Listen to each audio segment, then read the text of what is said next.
मध्य प्रदेश के ग्वालियर में लगातार बढ़ते प्रदूषण को देखते हुए ग्वालियर में अब 20 साल से ज्यादा पुराने वाहन नहीं चल पाएंगे, क्योंकि अब कलेक्टर ने ऐसे वाहनों पर प्रतिबंधित करने का निर्देश दिया है।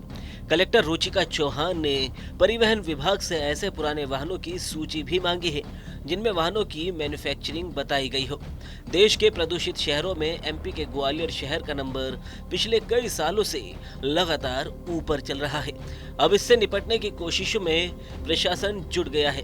ग्वालियर में लगातार बढ़ रहे एयर पोल्यूशन को सुधारने की दिशा में कलेक्टर ने एक बड़ा फैसला लिया।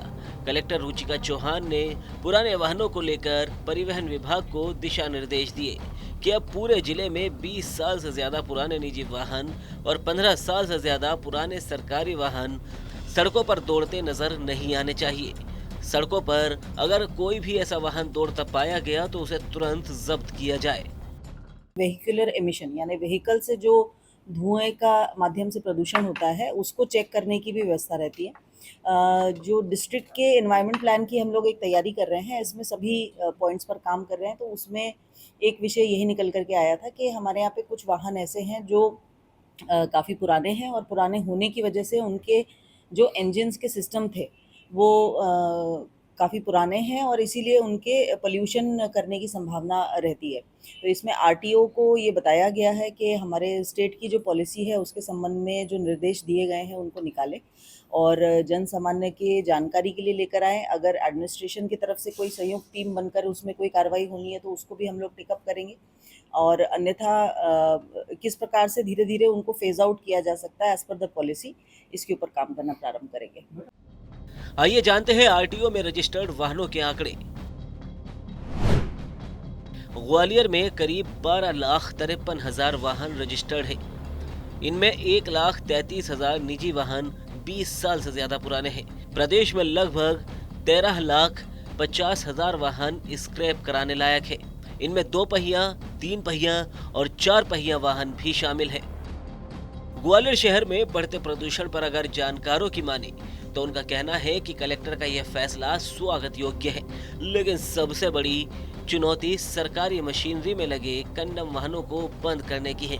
साथ ही शहर भर में खुदी पड़ी सड़कों से उड़ती धूल और शहर में संचालित की जा रही फैक्ट्रियों का निकलने वाला धुआं भी वायु प्रदूषण के लिए बड़ी हद तक जिम्मेदार है। ऐसे में सड़कों और शहर में संचालित फैक्ट्रियों पर भी प्रभावी कदम उठाए जाने चाहिए और उसके लिए एक बड़ी इच्छा शक्ति और कठोर फैसले लेने की आवश्यकता है। देखिए, इस तरह की पहल काफ़ी पहले भी हो चुकी हैं और परिवहन विभाग लगातार इस तरह के जो कार्रवाई वो करता रहता है।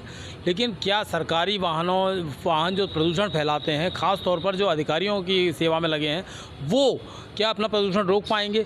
वहीं आपको बता दें कि ग्वालियर में गड्ढों की भरमार है, सड़कों में गड्ढे नहीं हैं, गड्ढों में सड़कें हैं, तो वो एक प्रदूषण का बड़ा कारण है। चूँकि आपको बता दें कि लगातार जो है जिस तरह से सड़कों की धुआं जो उठता है, इसके अलावा शहरी क्षेत्र में जो फैक्ट्रियाँ चल रही हैं, जो चिमनियाँ चल रही हैं, प्रदूषण उनसे फैलता है, ना कि केवल वाहनों से।